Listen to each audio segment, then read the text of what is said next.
It was my first day in my new school as a junior in high school at Frazier High School in Perryopolis, Pennsylvania.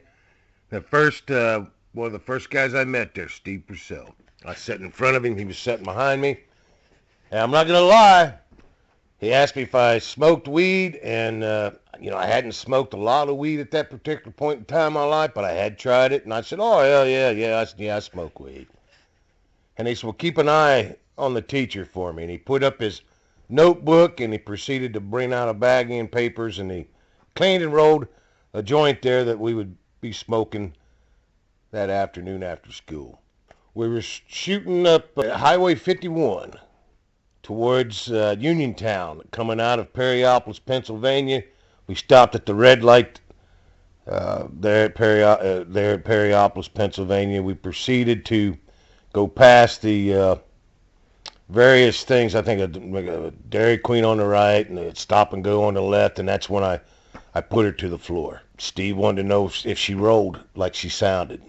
It's a 1974 Trans Am SD455. They only made 940 of them, and I had one. And it was a beast. The odometer on that car registered 160. And trust me, it would do every bit of it. This particular day, we were rolling 156 miles an hour, according to the state police officer that pulled us over. He came to the car after he pulled us over, asked for my driver's license, my registration, and insurance. I handed it to him.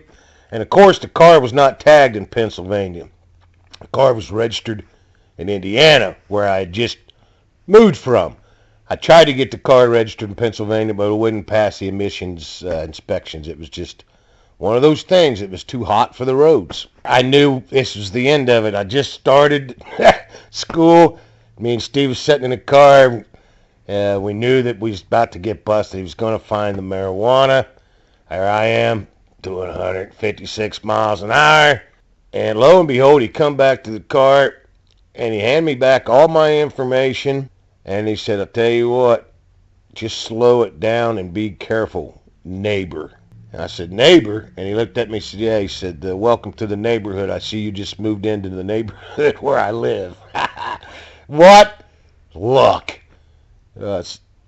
Hoffman was his name. I don't remember that guy's first name, but I just moved into Jefferson Estates, and lo and behold, he lived there too. So I guess he thought it would be a better move not to write me a ticket, since I would be passing his house every day. Maybe he thought I would pull a Nard. That's a different story. But Nard, Bernie Littman. I'll tell that story at another time. But there you go, 156 miles an hour. And that's not the fastest that car would go. And that's not the fastest that I would end up going in life. I'll share that story with you at a later time. The different vehicle and different speed. Much, much more speed. I loved that speed growing up. I still do. I still take a therapy ride every now and then. Except over the years I learned not to allow people to ride with me. If you're going to risk your life to do these things, to get a thrill, don't put somebody in there with you. Don't put somebody in there with you. That would be the advice that I would give you. Same thing goes to riding a motorcycle. Rarely did I have somebody on the back of a motorcycle.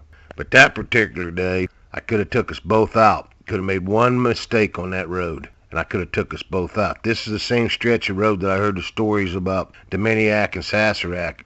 Steve had told me those stories about these guys who had been killed on that same stretch of highway just right previously before I moved there. I didn't even take in consideration that story when I put that pedal down to the metal in that car that day. I just going to show Steve how fast he was going, and it was stupid. It was stupid. So I don't suggest anybody do that. Have a good one. Take it easy, and by all means, don't let your bag drag.